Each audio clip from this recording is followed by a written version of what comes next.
15 شوال کو 3 ہجری 15 شوال احد کے میدان میں کفر اور اسلام کی تیسری بڑی جنگ ہوئی، جس میں 70 صحابہ شہید ہوئے، اور ہمارے آقا کریم کے پیارے چچا سید الشہداء حضرت امیر حمزہ رضی اللہ تعالی عنہ بھی شہید ہوئے۔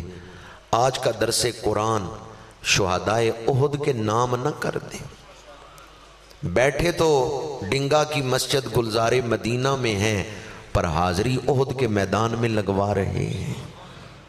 آج جب محفل ختم ہوگی تو ہم اس درس قرآن پاک کا ثواب شہدائے احد کو ایصال کریں گے۔ جتنی دیر آپ اس درس میں بیٹھے ہوئے ہیں شہدائے احد کی روحانی خدمت میں بیٹھے ہوئے ہیں۔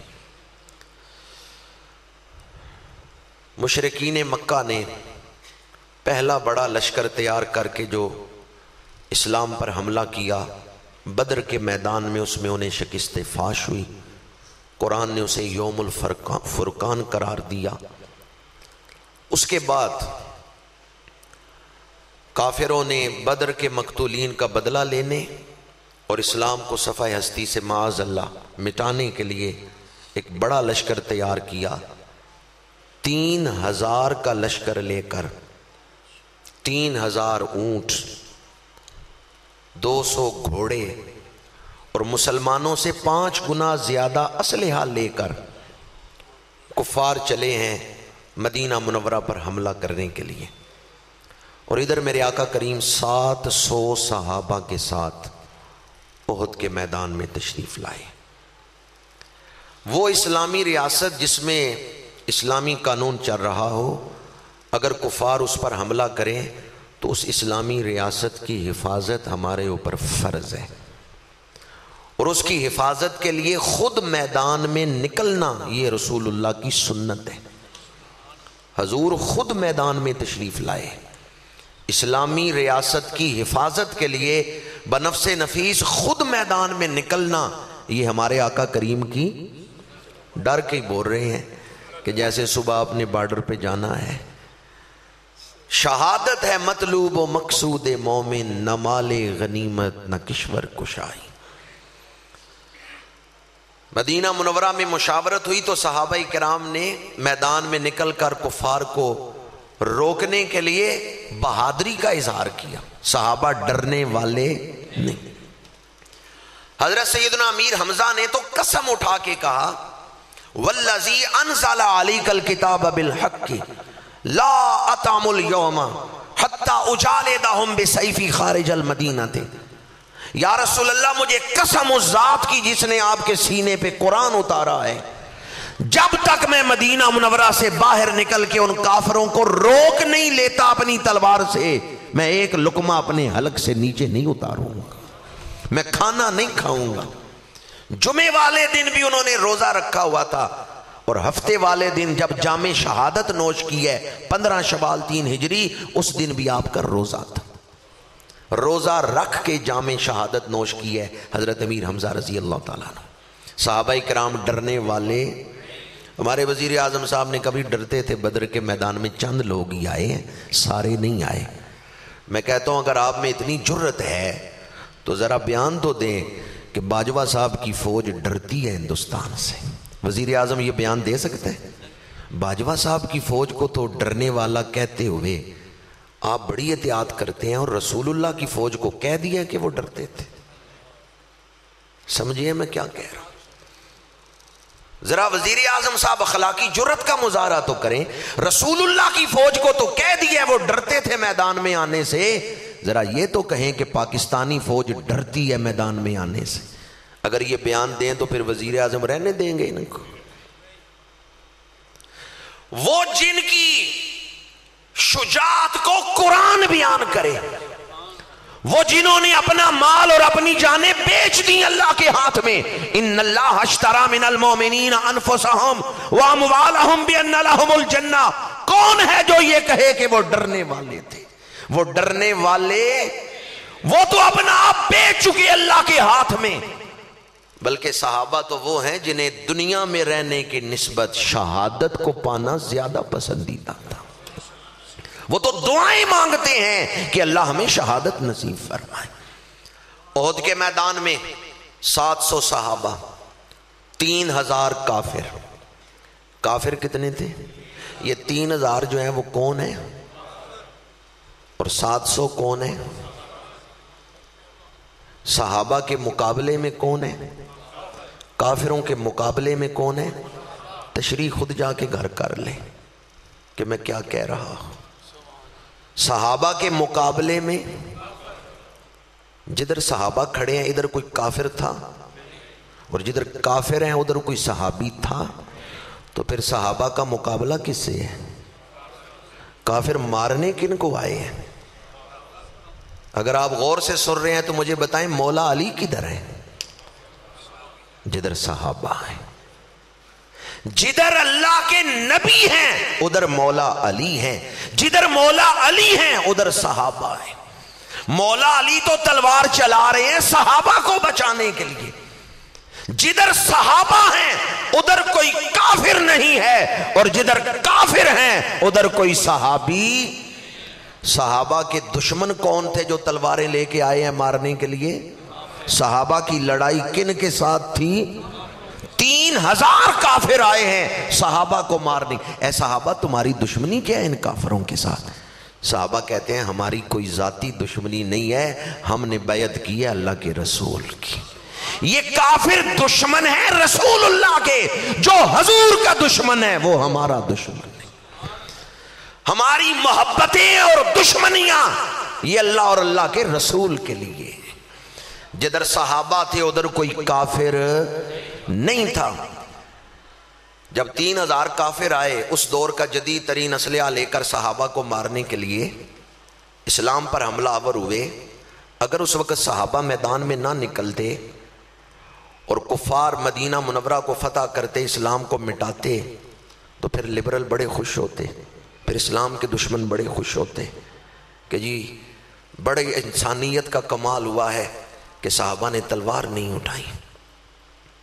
ان صحابہ کا احسان ہے ہماری گردنوں پر، جنہوں نے شیطانی طاقتوں کو روک کر اسلام کو بچایا ہے۔ قیامت تک ہر مومن کی گردن پہ صحابہ کا احسان ہے۔ احد کے میدان میں ابتداً مبارزت طلبی ہوئی، اور اس سے پہلے میرے آقا کریم نے خطبہ دیا۔ ہفتے والے دن 15 شعبان فجر کے وقت حضور احد کے میدان میں پہنچے ہیں، فجر کی نماز وہاں ادا کی ہے، بعد میں صف بندی ہوئی ہے، میرے آقا کریم نے خطبہ دیا ہے، اس کے بعد مبارزت طلبی ہوئی ہے۔ احد کے میدان میں میرے آقا کریم نے خطبے میں سب سے پہلے جو بات ارشاد فرمائی ہے، فرمایا آپس میں اختلاف سے بچنا، چونکہ جب آپس میں اختلاف ہوتا ہے تو اس سے قومیں کمزور ہو جاتی ہیں۔ دشمن کے سامنے، اسلام کے دشمنوں کے سامنے یک جان ہو کے کھڑے ہونا۔ آج ہمیں اس خطبے کی بڑی ضرورت ہے کہ آپس کے اتحاد کی ضرورت ہے، کیونکہ جب آپس کا اتحاد ختم ہوتا ہے طاقت تقسیم ہو جاتی ہے، اور جب مسلمان متحد ہوں گے تو طاقت میں اضافہ ہوگا۔ اتحاد طاقت کا نام ہے اور اختلاف کمزوری کا نام۔ اس کے بعد حضور نے ارشاد فرمایا جدد فی صدری ان من کان علی حرام فرق اللہ بینہ و بینہ، جو حرام کو اختیار کرتا ہے اللہ اسے اپنی رحمت سے دور کر دیتا ہے، اور جو حلال کو اختیار کرتا ہے اللہ اس کی مدد کرتا ہے۔ حالت جنگ میں بھی مسلمان صرف حلال کو اختیار کرتے ہیں، حرام کی طرف نظر نہیں ڈالتے۔ اور تیسری بات جو حضور نے ارشاد فرمائی اللہ کی مدد حاصل کرنے کے لیے، من صلی علیہ مرتن صلی اللہ علیہ عشر مرات، یہ احد کے خطبے میں ہے، میدان جنگ میں حضور فرما رہے ہیں جو میرے اوپر ایک دفعہ درود پڑھتا ہے اللہ اس پہ 10 رحمتیں نازل فرماتا ہے۔ مومن حالت جنگ میں بھی حضور پہ درود چھوڑنے والے، آپ کون سی مشکلات میں ہیں کہ درود چھوڑ بیٹھے ہیں؟ آپ کون سے مسائل میں گھرے ہوئے ہیں کہ درود پڑھنے کا وقت نہیں؟ میرے آقا نے تو احد کے خطبے میں فضائل درود بیان فرمائے ہیں۔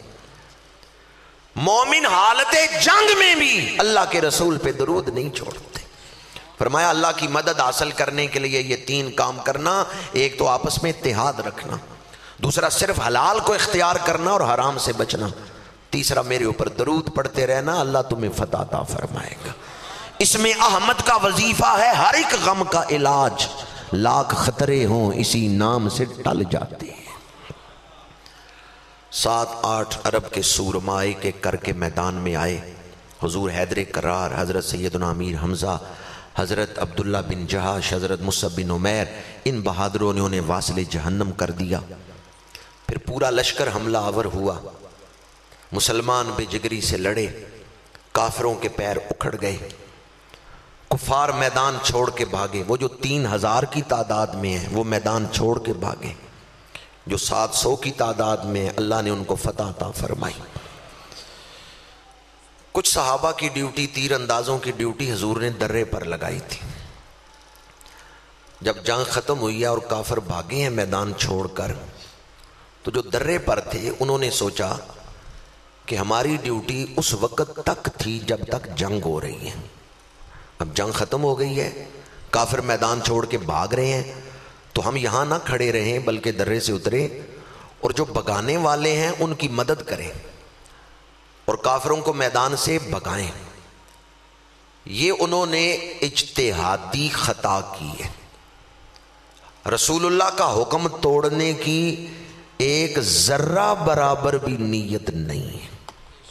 جب تک جنگ ہو رہی ہے، کوئی ایک مورخ بتائیں جس نے لکھا ہو کہ جنگ ہو رہی تھی اور صحابہ نے درہ چھوڑ دیا، کسی ایک کا حوالہ دیں۔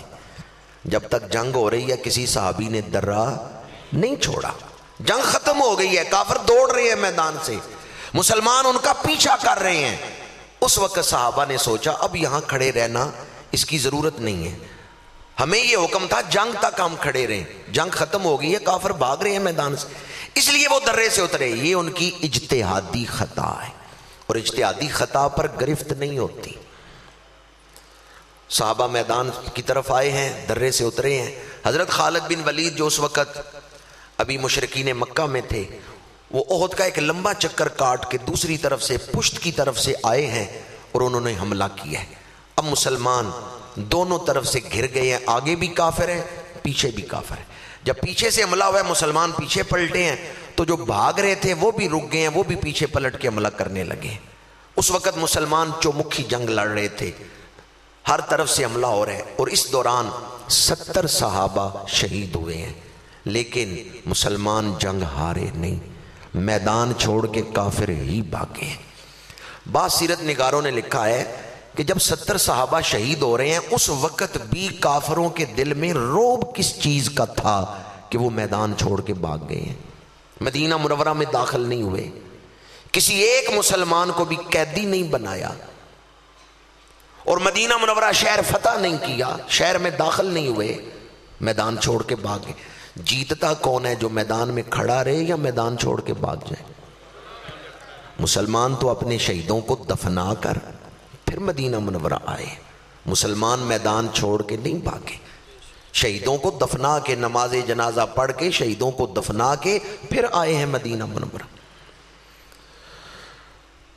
یہ جو مختصر سا، چونکہ وقت نہیں تھا میں تفصیل بیان